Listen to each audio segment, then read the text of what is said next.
تو وہ پھر ظاہر بات ہے جو جوڈیشری کی انڈیپینڈنس اس پہ ایک اثر آتا ہے، اور اس میں کوئی شک نہیں ہے. پھر جج جو ہے وہ جب فیصلے کریں گے بیٹھ کے تو وہ گھبرائیں گے. ایسے جو گورنمنٹ کے ادارے ہیں کہ جن کے بارے میں اگر کوئی کیس ان کے پاس آتا ہے تو وہ پھر ظاہر بات ہے ان کی وہ انڈیپینڈنس جو ہے اس کے اوپر اثر آئے گا. تو ایک چیز تو یہ نوٹ کی گئی، اور ایک وجہ یہ بنی کہ وہ جتنی بھی انفارمیشن گیدر کی گئی، آپ نے دیکھا کہ ٹرائل کے دوران، جو ٹرائل تو نہیں کہیں گے، ہیرنگ کے دوران ججز کے جو مختلف جو آبزرویشنز آتی رہی، سوالات آتے رہے، ریمارکس آتے رہے، اس میں یہی تھا کہ بھی کس نے آتھورائز کیا تھا یہ انفارمیشن کلیکٹ کرنے کی، اور کہاں سے کی، کیسے کی، کون ہے بندہ وہ لائن سامنے نا. تو یہ ایک جو ریفرنس ہے اس کے کویش ہونے کی ایک وجہ یہ ہے کہ انڈیپینڈنٹ جوڈیشری جو ہے یہ فیصلہ بڑا بیلنس فیصلہ آیا. میں سمجھتا بڑا وزڈم سے بھرپور یہ فیصلہ ہے کہ جس کے اندر جو جوڈیشری کا وہ مقام ہے، اسٹیٹس ہے، اس کو بھی مینٹین کیا گیا، اور ایسی تمام کارروائی جس کی بیس وہ تھی اس کو انہوں نے کویش کر دیا اور ختم کر دیا.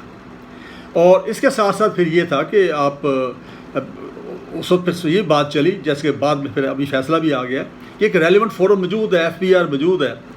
تو یا تو وہ کلیکٹ کرے، وہ ٹیکس لا کے تحت کارروائی کر سکتا ہے. اگر کوئی انڈیپینڈنٹ جو گھر کے ممبرز ہیں کسی بھی جج، آنریبل جج کے، اور وہ اگر ڈیپینڈنٹ نہیں ہیں تو ان کے بارے میں کوئی بھی ایسا ایشو ہے تو وہ ظاہر بات ہے وہ ٹیکس ریٹرن جمع کرواتے ہیں، تو اس کے اوپر آبجیکشن بھی ہو سکتے ہیں، فردر کلیریفیکیشن بھی مانگی جا سکتی ہے.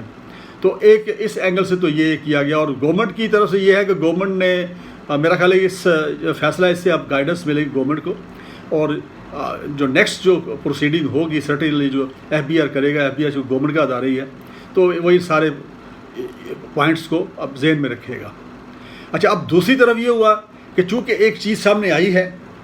جس میں منی ٹریل کا ذکر آیا ہے، جب جج کی پوزیشن تو زیادہ ولنریبل ہے، زیادہ اس پہ ٹرانسپیریسی زیادہ، اس کو آپ کہہ لیں کہ اب ابو آل ہونا چاہیے نا جج کو، چونکہ ظاہر جج کی حیثیت ایک ایسی ہے جس سے انصاف کرنا ہے سب کے ساتھ، تو اس کے اوپر تو کوئی سوال ہونا ہی نہیں چاہیے نا.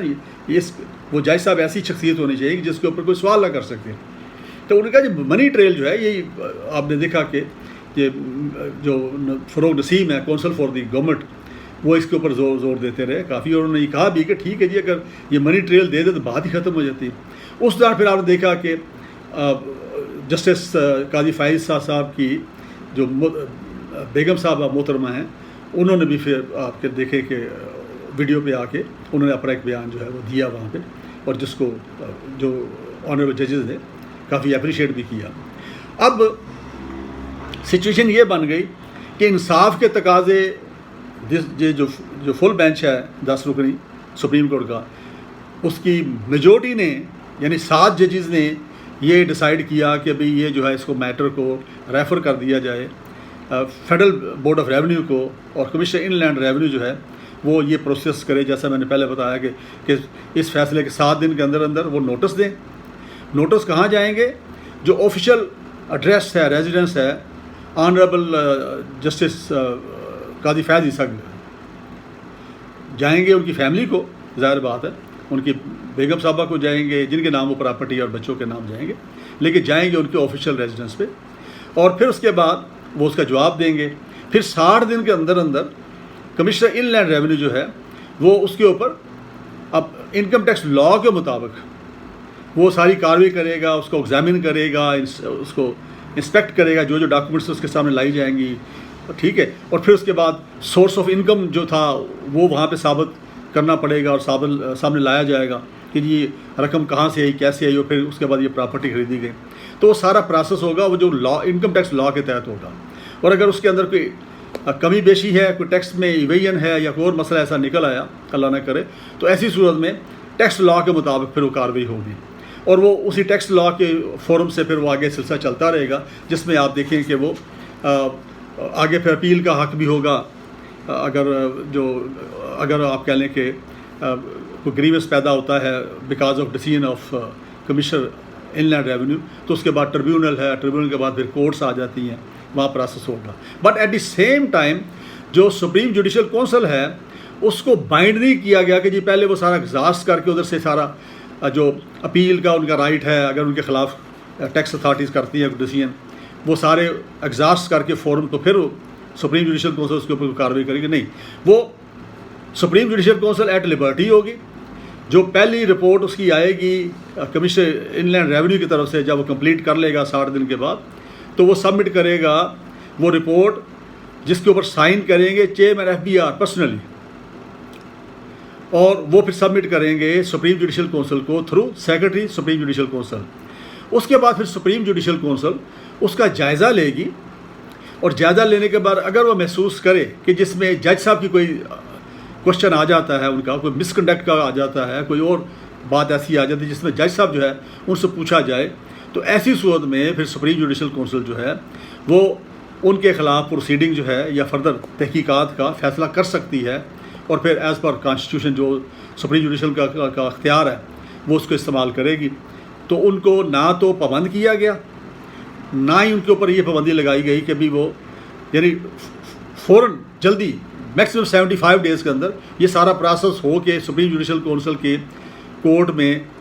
بال آ جائے گا، اور پھر آنریبل ججز جو آپ کو پتہ ہے سپریم جوڈیشل کونسل جو ہے اس کے اندر 5 جج ہوتے ہیں۔ میں تھوڑا سا آپ کو یہ بھی بتا دوں کہ اس کی حیثیت کیا ہے۔ اس میں 3 جج ہوتے ہیں سپریم کورٹ سے، یعنی چیف جسٹس آف پاکستان، وہ اس کے ممبر بھی ہوتے ہیں سپریم جوڈیشل کونسل کے، اور اس کے چیئرمین بھی ہیں۔ اس کے بعد 2 سینئر موسٹ ججز آف سپریم کورٹ اس کے ممبر ہوتے ہیں۔ پھر اس کے بعد 2 chief justice of the high courts, Pakistan کے میں اس وقت 5 ہائی کورٹس ہیں، ان 5 ہائی کورٹس میں سے جو سینئر موسٹ 2 جج چیف جسٹس ہوں گے ہائی کورٹوں کے، باقی چیف جسٹس سے جو سینئر ہوں گے بائی سینیارٹی، وہ اس کے ممبر ہوتے ہیں۔ تو یہ 5 جج جو ہیں بڑا اپیکس آپ کہہ لیں فورم ہے کہ 3 چیف جسٹس بیٹھے ہیں، یعنی ایک چیف جسٹس آف پاکستان بیٹھے ہیں، اور 2 ہائی کورٹوں کے چیف جسٹس بیٹھے ہیں، اور 2 سینئر موسٹ جو ہے جج ہیں سپریم کورٹ کے، جو نیکسٹ جو ہیں وہ لائن میں لگے ہوئے ہیں، کیو میں ہیں چیف جسٹس بننے کی امید میں، ٹھیک ہے نا۔ تو وہ فورم جو ہے وہ فیصلہ کرے گا، اور اس کے بعد اگر محسوس کریں گے تو پھر دوبارہ وہ جج صاحب جو ہیں قاضی فائزہ صاحب کو ان کو شو کاز نوٹس دے سکتے ہیں، ان سے جواب لے سکتے ہیں، پھر اس کے بعد ایز پر جو کانسٹیٹیوشن وہ کارروائی کریں گے، اور اس کے بعد جو بھی اس کا آؤٹ کم آئے گا وہ پھر بات کی بات ہے۔ But at the same time میں یہ سمجھتا ہوں اب کہ جو صدر پاکستان کا کانسٹیٹیوشنل اختیار ہے اس کے اوپر ابھی اس شارٹ ججمنٹ کے اندر کوئی اس طرح کی قدغن کو نہیں لگائی گئی۔ تو میرے خیال کے مطابق ایک ایونیو اور بھی بن رہا ہے، وہ یہ ہے کہ سپریم جوڈیشل کونسل تو یہ کرے گی جب آپ کہہ لیں کہ یہ جو کمشنر ان لینڈ ریونیو اپنی رپورٹ تھرو چیئرمین FBR بھیجے گا وہاں پہ، but at the same time میرے خیال کے مطابق جو کانسٹیٹیوشنل رائٹ ہے یا اتھارٹی ہے پریزیڈنٹ آف پاکستان کی آن دی ایڈوائس آف کہہ لیں کہ گورنمنٹ یا cabinet,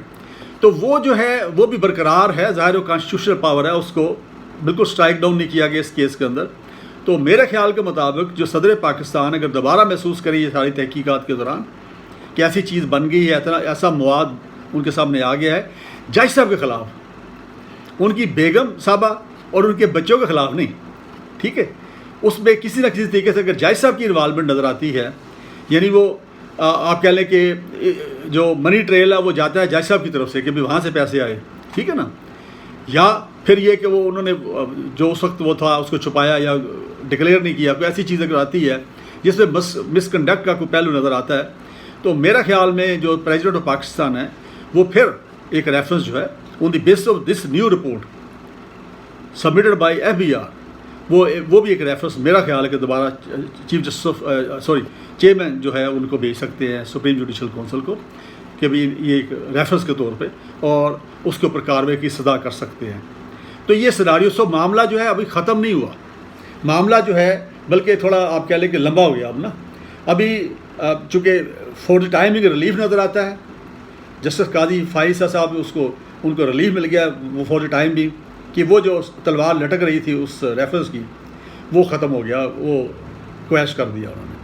but at the same time آگے فردر پروسیس چل پڑا۔ پھر اس میں ایک نئی چیز جو پیدا ہوئی وہ یہ ہے کہ آپ نے نوٹ کیا ہوگا کہ اس میں لکھا کہ ان کا جو آفیشیل ایڈریس ہے اس پہ نوٹس سرو کیا جائے گا FBR کی طرف سے، یعنی کمشنر ان لینڈ ریونیو جو ہے وہ ان کی آفیشیل اکاموڈیشن پہ جو نوٹس بھیجے گا۔ اس کا مطلب یہ ہوا کہ ایک سٹنگ جج آف سپریم کورٹ جو ہیں ان کے گھر پہ نوٹس دینے کا مطلب یہ ہے کہ ان کی فیملی ہے نا وہاں پہ، تو اس لحاظ سے وہ جو ایک آپ کہہ لیں پروٹیکشن ہوتی ہے ایک آنریبل سٹنگ جج کو، اسپیشلی سپیریئر کورٹس کے، ایون لوئر کورٹس کے جو ججز ہوتے ہیں، سول ججز وغیرہ جو ہوتے ہیں یا ڈسٹرکٹ اینڈ سیشن جج ہوتے ہیں، ان کے خلاف بھی پروسیڈنگ کے لیے وہ ہائی کورٹ کو رجوع کیا جاتا ہے. ہائی کورٹ اس کے اوپر فیصلہ کرتا ہے. ہائی کورٹ کے چیف جسٹس اور ان کی جو انتظامی کمیٹی ہے ہائی کورٹ کی ججز کی، وہ فیصلہ کرتی ہے، ڈسپلنری کمیٹی جو ہے. لیکن یہاں پہ اب یہ ہے کہ ایک دوسرے محکمے کو یہ آتھرائز کر دیا گیا ہے کہ ان کے آفیشیل ایڈریس پہ نوٹس بھیجے گا، اور پھر ان کی جو فیملی کے ممبرز ہیں وہ اس کے اندر as per income tax law جو ہے وہ کریں گے. اچھا، اب اس میں جو اپیل کا رائٹ ہے، ان کیس میں نے بتایا کہ کوئی گریونس پیدا ہوتا ہے یا کوئی اس کے اوپر کوئی انسیٹسفیکٹری اگر رپورٹ آتی ہے اس کی کمشنر ان لینڈ ریونیو کی جو اس نے کارروائی کی ہے، تو ایسی صورت میں جو بیگم صاحبہ ہیں جسٹس قاضی فائز صاحب کی، اور ان کے جو بیٹے ہیں وہ یا بچے جو ہیں وہ اس میں فائل کر سکتے ہیں، اپیل کر سکتے ہیں ٹیکس لا کے مطابق جو یہ ریلیف جو اویلیبل ہے اس میں. بٹ یہ جو پروسیڈنگ ہے سپریم جوڈیشل کونسل کی، وہ سیپریٹلی چلے گی. اس کے اوپر اس کی کوئی قدر نہیں ہے کہ اپیل جب تک پینڈنگ ہے ٹیکس اتھارٹیز کے پاس یا ٹیکس ٹریبیونل کے پاس، انکم ٹیکس ٹریبیونل کے پاس، تو وہ کارروائی نہیں کریں گے اور روک کے بیٹھے رہیں گے. نہیں، وہ جو رپورٹ جو ہی سبمٹ ہو جائے گی آفٹر 75 days، تو وہ جو رپورٹ ہے اس کی بیس کے جو سپریم جوڈیشل کونسل ہے اپنا ایک اوپینین بنائے گی. اگر وہ چاہے گی اس کے اوپر پروسیڈ کرے گی، اگر چاہے گی تو اس کو وہیں پہ وہ ختم کر دے گی. ٹھیک ہے، تو یہ ہے جی لب لباب اس کا. اور یہ میں سمجھتا ہوں کہ یہ جو فیصلہ ہے بڑا عقل مندانہ فیصلہ، اور میں جو آنریبل 10 جج ہیں ان کی تعریف کرتا ہوں، ان کی وزڈم کی، کہ انہوں نے دونوں پہلو رکھے. ایک تو انہوں نے جو امپریشن بن رہا تھا سوشل میڈیا کے اوپر کافی چل رہا تھا کہ جی اگر کوئی بڑا بندہ جرم کرے یا بڑے کے اوپر کوئی الزام ہو تو اس کو معافی ہے، تو باقی جو ہے وہ پکڑے جاتے ہیں. تو ایسا نہیں ہوا، ایسا انہوں نے چھوڑا نہیں ہے. انہوں نے ایک آپ کہہ لیں کہ ایک جو ادارہ ہے ٹیکس اتھارٹی ہے FBR، اس کے ذمے یہ کام لگایا تاکہ دودھ کا دودھ پانی کا پانی ہو جائے، اور سورسز آف انکم جو ہیں یا ریسورسز آف انکم ہیں یا منی ٹریل جو ہے وہ وہاں پہ وہ جا کے دیں اور ثابت کریں اس کے ساتھ. اور ساتھ ساتھ انہوں نے وہ جو آپ کہہ لیں کہ جس کو میلا فائڈے لوگ کہہ رہے تھے کہ کسی بھی آنریبل سٹنگ جج کے خلاف جو اگر کوئی میٹیریل اکٹھا کرنا ہے یا کرنا ہے تو وہ ان آتھرائز طریقے سے نہیں کیا جا سکتا، تو اس کو بھی انہوں نے مان لیا، اور اس کے تحت انہوں نے پھر وہ ریفرنس جو ہے اس کو آپ کہہ لیں کہ وہ کویش کر دیا. اب جو مزید ڈیٹیل ججمنٹ آئے گی اس کے اندر کئی پہلو ایسے ہو سکتا ہے جو کہ اس وقت ہمارے سامنے نہیں ہیں، وہ آئیں گے تو اس سے پھر پتہ چلے گا کہ اس کے اندر مزید جو آنریبل کورٹ ہے اس نے کیا کیا گائیڈنس دی ہے، کیا کیا فیصلے دیے ہیں. تو اسی کے ساتھ میں آپ سے اجازت چاہتا ہوں. بہت شکریہ.